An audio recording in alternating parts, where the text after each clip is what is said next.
Good afternoon, students. Now we had started the chapter 1 in history, tracing changes through 1,000 years. And in this chapter, we had completed so many topics, and now we are starting with old and new religion. What is about the new religion and old? Old religion means those who adopted by the earlier times and their ancestors. And what is the new religion? New religion means new priest and Brahmins informing the people about the different deities at their regional level. So these are the old and new religions. So the first thing in this, important changes in Hinduism means in these 1,000 years, some important changes in the Hinduism means Hindu religion में कुछ important changes हुए हैं in 1000 की time period में, and worships of new deities means worship of new deities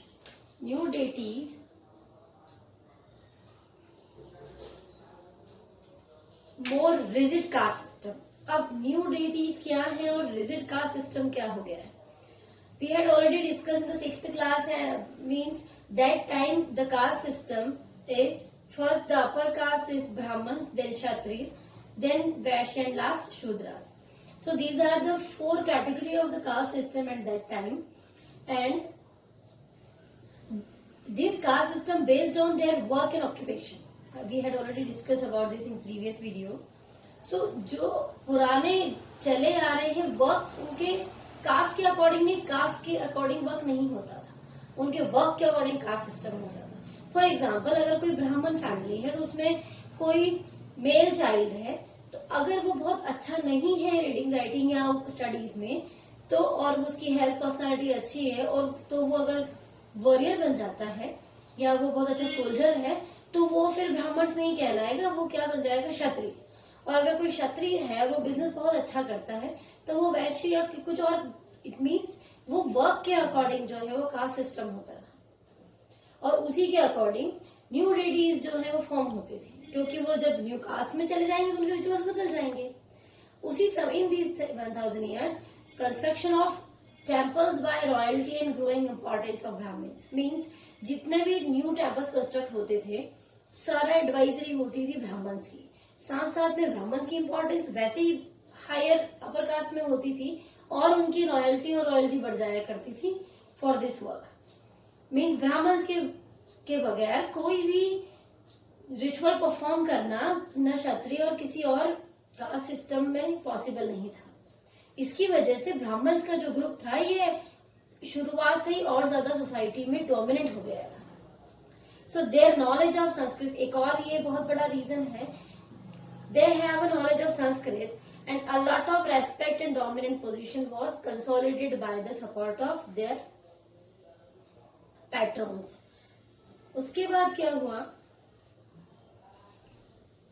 कि जब, और एक और बहुत बड़ा रीजन था इनका डोमिनेंस का, कि वैसे भी जो जनरल सोसाइटी का रीजनल कल्चर होता है वहां वो अपनी लोकल लैंग्वेज का यूज करते हैं, और जब जो ब्राह्मण्स होते हैं उनको संस्कृत का नॉलेज होता है और वो ही इन्फॉर्म करते सोसाइटी को कि क्या हमारे रिलीजन या हमारी होली टेक्स्ट बुक्स में क्या लिखा है, जो हमें वो नॉलेज है वो ज्ञान लेना चाहिए. इसकी वजह से भी उनकी काफी रेस्पेक्ट होती थी और उनका डोमिनेंट पोजीशन और बढ़ जाती थी, और जिससे उनको हर सोसाइटी के ग्रुप से सपोर्ट मिलता था. और दूसरी बाहर से आने वाले जो लोग हैं उनको भी इस चीज का नॉलेज देकर नए पेट्रोन्स बनाते थे, जिससे उनकी और ज्यादा रेस्पेक्ट बढ़ जाती थी. इन 1000 years में और कई सारे चेंजेस हुए हैं. हम इम्पोर्टेंटली बात करते हैं भक्ति की. मीन्स एक बहुत मेजर डेवलपमेंट हुआ in this period was emergence of the भक्ति ऑफ लविंग. मीन्स अब इन 1000 years में कुछ ऐसे रिलीजन या कल्चर के बारे में बात कही गई बाय द होली बुक्स, जिसमें किसी बहुत बड़े रिचुअल, इलैबोरेट रिचुअल्स को परफॉर्म करने के लिए किसी प्रिस्ट या ब्राह्मण की जरूरत नहीं होती थी. कोई भी कास्ट या रिलीजन या का पर्सन या फैमिली या ग्रुप या कम्युनिटी अपनी भक्ति खुद अपने लेवल पे भी कर सकता है, और उस डेटी को जिसके लिए वो डिवोटी है could reach without the aid of the priest of elaborate. वो किसी भी तरह के रिचुअल्स या प्रेस्ट के ऐड के बगैर भी अपनी पर्सनल जो डेटी मीन्स देवी देवता जो होते हैं उनकी ओर अपना डिवोशन शो कर सकता था और अपने उस नॉलेज को खुद ही सर्च कर लेता without the helping of priests और Brahmans. So these different changes in religion in this 1000 years, I hope you understand that what the things and most importantly philosophies are changed in this 1000 years.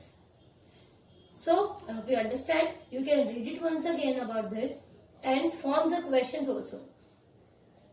And we are discussing next topic in next video.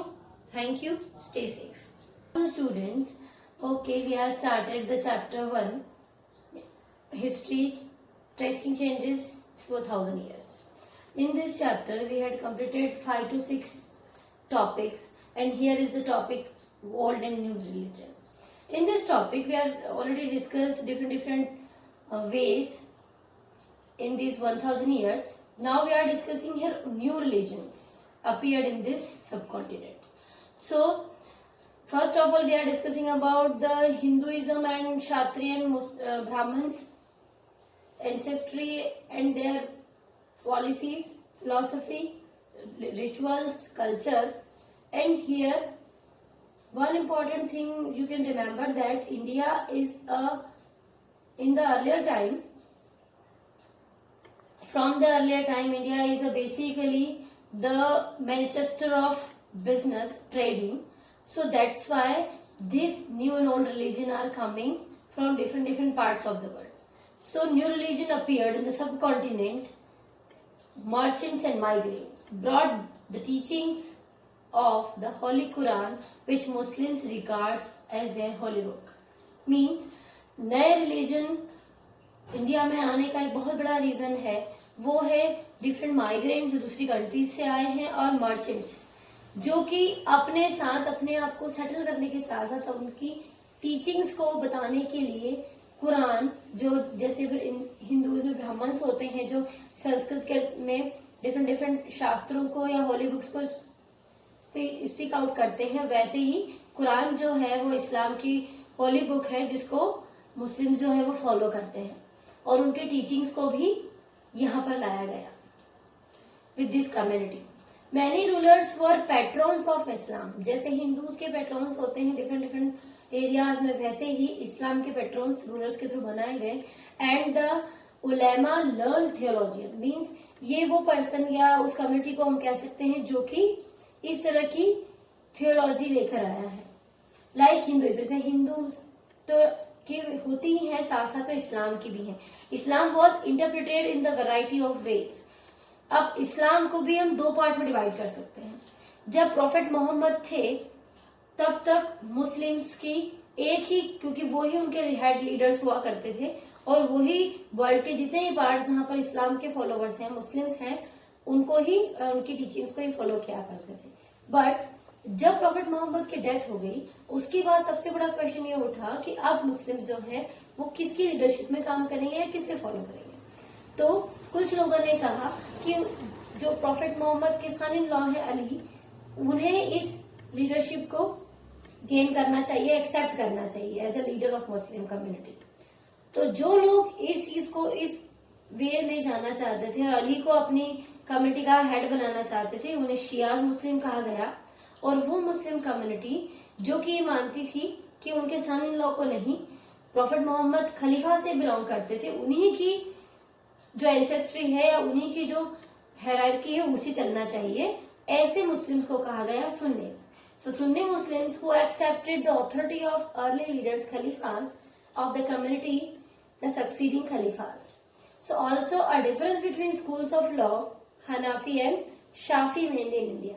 तो जिस तरह से शिया और सुन्नी दो part में divide हो गया इस्लाम, वैसे ही इनके जो स्कूल्स ऑफ लॉ थे उन्हें भी हनाफी और शाफी में डिवाइड कर दिया गया इंडिया में. तो this is the main thing of this, इस्लाम कैसे इंडिया में आया और कैसे कुरान और शिया और सुन्नी का डिवीजन हुआ और उन्हें फॉलो करने वाले भी बदल गए और करवाने वाले भी. तो I hope you understand that what is new religion coming up in India and what is the old religion we are following that.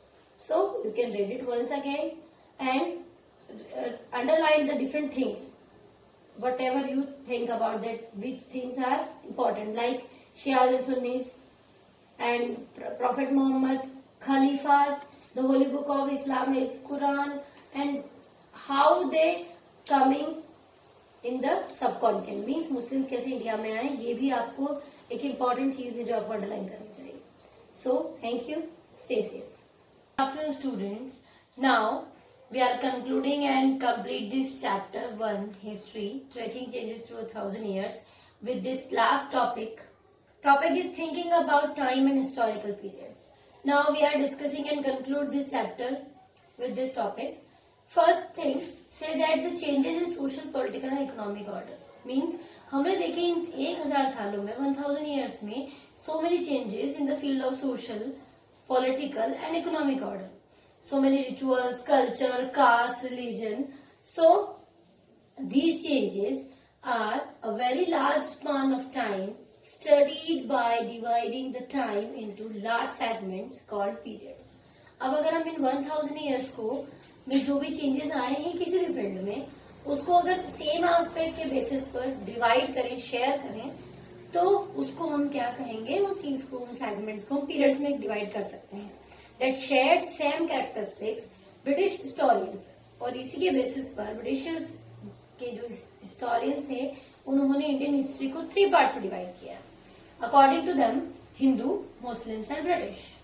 But we know properly that we know this division is not proper, क्योंकि जरूरी नहीं है कि पहले सारे Hindu rulers आए, उसके बाद सारे मुस्लिम रूलर्स आए and at the last Britishers आए. इस बीच में कई सारे अफगानी, फिर मुस्लिम, फिर हिंदू रूलर्स ने उनको डिफीट किया. Then they got ruling of the subcontinent and again any Muslim और Tughlaqs and other Afghanis attacked on that and they achieve that area. So this is not a properly division of Indian history. So this was done basically upon the religion of the rulers. सिर्फ religion के according division हुआ है. So the history we will study in class 7, इस पूरी class 7 की जो history है, उस history को हम medieval period कहते हैं. Because in the 6th class we are studying about the ancient history. This is the medieval history, and in the next class, in 8th class, we will discuss and study the modern history. So we are calling this history as medieval history, a medieval period.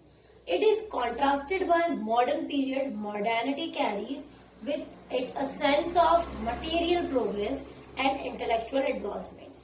अब हम इसको modernity किस basis पे कहेंगे, तो इसका basis होगा sense of material progress. जो भी इन्वेंशंस हुए हैं, जो भी प्रोग्रेस हुई है, और उसके साथ साथ जो एडवांसमेंट आया है सोशल और पॉलिटिकल लाइफ में, we are calling on the basis of that modernity. During this 1000 years, societies of the subcontinent reached a level of prosperity. हमें पता है कि इन 1000 सालों में सोसाइटी और ट्रेडिंग और कई सारे इन्वेंशंस के वजह से प्रॉस्पेरिटी जो है वो अट्रैक्ट करती थी यूरोपियन ट्रेडिंग कंपनीज को, और वो यूरोपियन ट्रेडिंग कंपनीज इंडिया में आए और उन्होंने हमारे लैंड्स को डिफीट किया, और अपनी उन्हीं न्यू ट्रिक्स के थ्रू उन्होंने हमें एडवांस वेपन्स के साथ हमें डिफीट करके और हम पर रूल स्टैब्लिश किया. इस तरह से इन 1000 years में हमने प्रॉस्पेरिटी भी देखी, डिफीशन भी देखा, हम डिक्लाइन भी हुए, हम प्रॉस्पर भी हुए. So here is the completion of this chapter. Now this is the last video of this chapter 1 in history. You can memorise and remember one by one all first to last video and understood that what I want to tell you. So read it properly.